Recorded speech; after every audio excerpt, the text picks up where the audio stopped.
Hey guys, Armand Violi, MHPvalue.com, and in today's video, I'm going to be talking about a listing that I have in Amarillo, Texas, in the Amarillo, Texas MSA right now.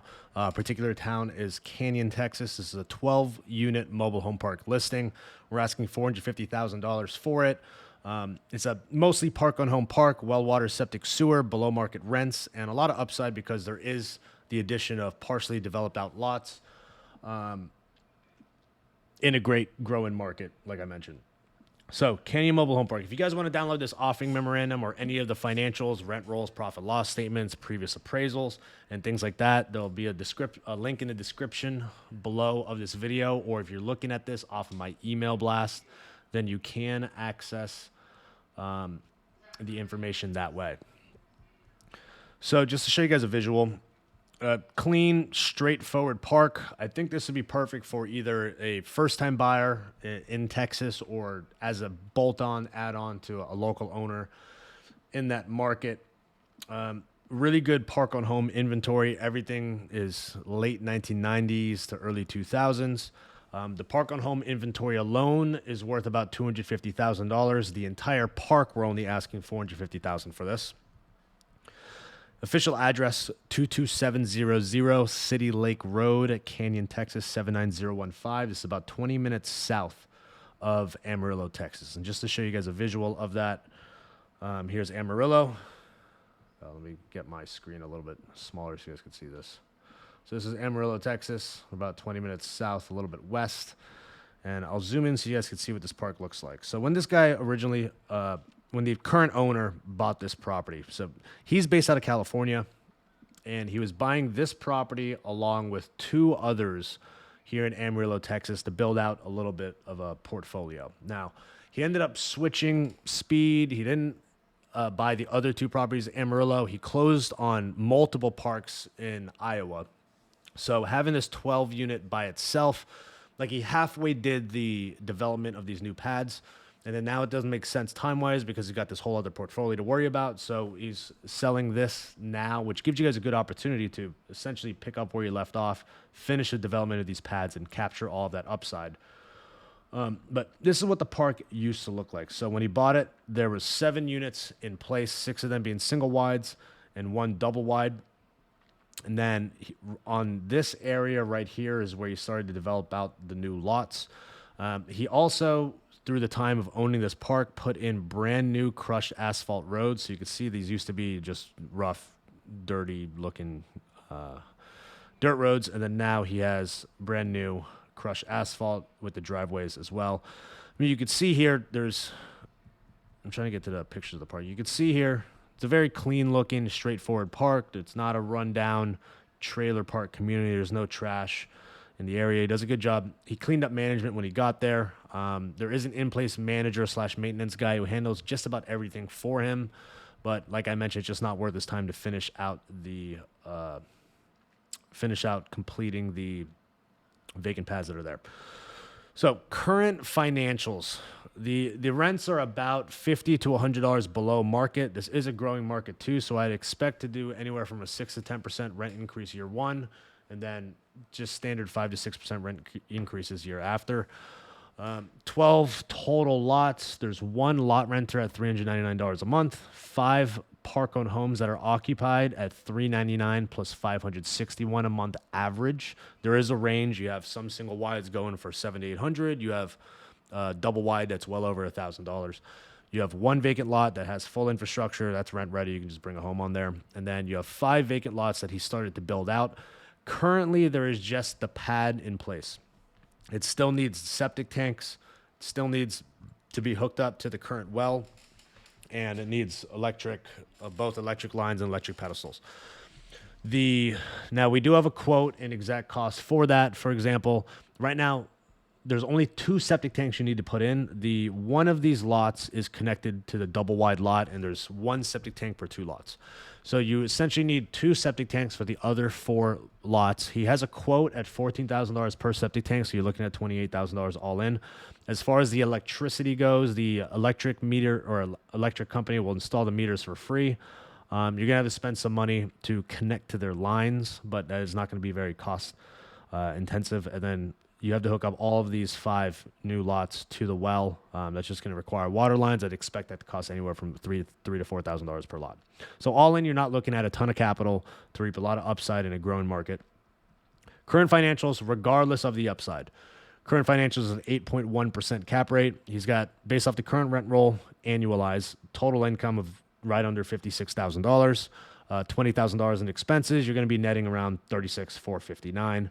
And then based on these typical debt terms, I would imagine, I think a local bank would finance this at 8%, 65% LTV. You could likely get 25-year amortization. You're going to have good cash flow of almost $10,000 per year. So that's just the current. I want to talk mostly about the infill plan on this property. Some income that right now the manager gets to use it for free is there are 3 horse stables. Let me see if I can pull these horse stables up. So there's 3 horse stables. You could easily rent those out for $100 to $150 a month. They're on site. And the current manager uses them for free, but like I mentioned, that's another way to increase revenue of this really easily, aside from spending the capex or spending the capital to actually finish developing out these lots. If you guys want to look at the individual line item expenses we have assumed here, all we do is just slightly adjust the seller's numbers, but we're pretty much in the exact same expense ratio percentage. We separated out the lot rent portion of the income from the park on home rents based off his profit loss statements. He just has it all grouped together. So for this number, we just kept it grouped together, but obviously we have it separated out. 23,800 for the land, and then 31,977 for the park on homes. So let's talk about the area a little bit. There's major retailers all over Amarillo, Texas, Canyon, Texas, the exact town this is in. There's a major Walmart right in town. Again, you guys could see major retailers, all the different shops and chains you could ask for, because Amarillo is a really strong, major growing market, really good median home values, things like that. Tons of tourist destinations all around Amarillo. Major employers, strong economy, West Texas A&M universities over there. So it is a really good market overall. Let's get into the financials now. So a few things with the financials. And again, this is our internal. We do have this in the package to an extent, but there are some additives that we like to do. Like I like to do a 10-year model on all my properties to underwrite realistically what type of return is this going to give you over a 3, 5, 7, 10-year hold. And let's just, for the sake of this example, talk about a 5-year hold. So keep this in mind, guys.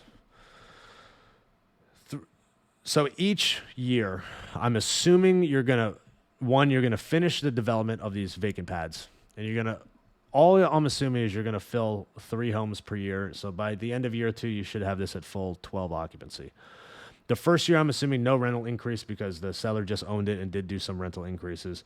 And then in year 2, I'm assuming a 6.5, basically a $25 rent increase, another $25 rent increase in year 3, and then it toggles slowly down to 5%, or by year 5, a $500 lot rent. A very standard. You're not going to get any pushback for doing that type of rent increase. Most larger groups could fill up to 6 homes, maybe 8 homes per year. I'm only assuming you're going to fill 3 per year. It's going to take you some time to finish developing out these pads, but one of them you could get filled literally day 1 because it has full infrastructure. But getting into the actual cash on cash returns, what you could expect over a 5-year hold. So here's a couple assumptions that I'm making. You have your down payment, $157,000, give or take, closing costs of $15,000. I'm assuming in year 1, or just when you buy this park, you're going to want to have $10,000 reserved just for miscellaneous CapEx. There's no deferred maintenance that we're aware of, but I always like to plug in something here when I'm doing my IRR calculation. So $10,000 miscellaneous CapEx. We have $28,000 for the 2 septic tank installations. Like I mentioned earlier, you only need 2 septic tanks to put the remaining 4 lots on sewer. The 5th lot is already on sewer that it shares with the double wide. And so that'll be $28,000. Water line installation, I'm assuming $3,000 per lot. So 3,000 times 5 partially developed lots. Utility connection. So I threw on an extra $5,000 per lot because, all right, the electric company is going to come out there. They're going to put in the electric meters for you, but you do need to run electric lines, hook into them. It's probably going to have some cost. So just to give you guys a buffer, and I really think I'm assuming high here, is another $5,000 for each of the 5 lots. So that gives you a grand total of $250,000, give or take. This is probably high. I'm assuming $10,000 you really don't need. And then this $25,000 is me just rounding up just to really stress test this model. So before we even look at internal rate of return, things like that, let's just look at just cash on cash returns, because you can't control what your exit cap rate's going to be 5 years down the road. Our interest rate's going to keep going up, or interest rate's going to keep going down. Really, you want to see how quickly can we get the double-digit cash on cash returns. And that's where this comes in. So you can see here in year 1, low cash on cash returns, because you're going to be spending a lot of money between both down payment and then I'm assuming year 1, you're going to want to just get all the money in there, finish developing out these lots and get that done. But even at this $450,000 purchase price and the CapEx or the capital it requires to get all these lots fully developed, you're still at a 6.14% cash on cash return. Now, over a 5-year period, you're doing the plan that I talked about, infilling 3 homes per year, $25 increase year 1, $25 increase next year, and then slowly toggling down. And you're at $500 lot rents by year 5. You're going to be at right about a 20% cash on cash return. And that's not counting any of the increased equity you have in this deal, but you could bank on getting to a 20% cash on cash return. That's a 5-year average of 15% cash on cash. All right, significantly higher you'll get anywhere in the stock market, significantly higher you get than a lot of different types of real estate. And you could control the values of this because it's strong market, really good paying tenants. And then we're not taking into account that there are 3 horse stables also providing additional income. Now, on this internal rate of return page, you do this infill plan, right? I'm assuming now in year 5, if you sold this at a 9% cap rate, property is going to be worth about $850,000. So with that sale, your loan payoff, I'm assuming 6% closing costs because you're going to go pay an agent, I assume, to sell it. Like you're looking at 26% internal rate of return, which means you're doubling your money, more than doubling your money by year 4. And by year 5, like you're getting a very healthy return. So I just want to point out, like this is for someone to get their feet wet in the mobile home park industry, or you're just a guy who has management in place with either properties in town, or you're an owner in that Amarillo market, or at least within an hour or 2 hours of it. It's a really good deal for you to get in there because it's current cash flow, really good home inventory. This isn't taking into account profit you can make from selling off these homes. You could sell them off on rent-to-own contracts. This is a strong enough market. You might be able to sell them off, and the buyers either come with cash or go get their own financing. But you have a lot of different ways to make money here. And now let's talk about another upside opportunity with this park. And this is something that's unique to Amarillo and honestly just Texas in general. So the good thing about Texas is that, especially this Amarillo, Texas, it's pretty much open zoning. So you could pretty much build whatever you want. Now, the current owner elected to build this out to 12 lots.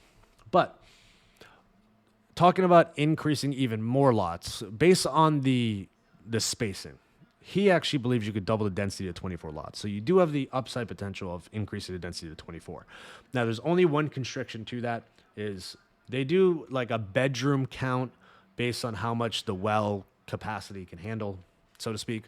And right now, the bedroom count allows up to 14 lots. So you could right now just build out 2 more lots. He did talk about if you want to increase density to 14, you could either just increase the current well capacity or just put in a second well and then build it out to 24 lots. Another opportunity could be building out more horse stables. You could put storage units on here. We even joked around you could build a carnival on here if you wanted. Like it really is almost no government intervention as far as zoning and city planning goes, especially when you're on the outskirts of Amarillo. So it's very wide open as to what you could build here and come up with other creative ways to increase revenue. I really think putting some type of storage component here and charging anywhere from $75 to $150 a month, maybe put storage units in between all of these, or build out a storage little facility right here in the front, or maybe in the complete back, you could build out a whole storage thing. There's a lot of ways to increase the revenue here, and we're not even taking that into account, and the numbers still make sense at $450,000, which is the full asking price. Now, a major concern is, well, what is a park going to appraise for especially when there's a lot of park on home income and the current owner just bought the property. So he has an appraisal from less than a year ago at $395,000. So if anyone's worried about this appraisal at $450,000 now, that was when it was lower rents, lower occupancy, not clean roads, and worse management. We have this cleaned up now, so I would expect this to have no problem appraising for $450,000. And it's worth noting that when you look at the home inventory, right? I talked about this earlier. It's all 2000s and newer homes. Yeah, there's one that's in 1998. But this double wide alone that you see here, this appraised for $70,000 just a few months ago, and that is just one of the 7 homes that are, or 8 homes that are in place. 1, 2, 3, 4, 5, 6, 7 homes. I apologize, guys. So you really have a lot of value here and a lot of ways to extract value of this park, whether that be selling off these homes, whether that be getting these vacant lots filled as quick as possible, whether that be putting storage units on this property. There are a lot of ways that you can increase the income potential and the value of this property. So I want you guys to keep that in mind when you're looking at this. Canyon Mobile Home Park. If you guys want to go to otherstreet.com/current listings or hit the description in this video below, you could download the full financials. If you guys have any questions or want to make an offer on this property, Armand at MHPValley.com or Armand at otherstreet.com. Both of those emails work for me. Once you download the financials, I'll be in contact, or someone from my team will be in contact with you. If you guys have any additional questions, feel free to comment below. Thank you for watching. I hope this video was helpful, and good luck out there to all you mobile home park investors. Thanks for watching.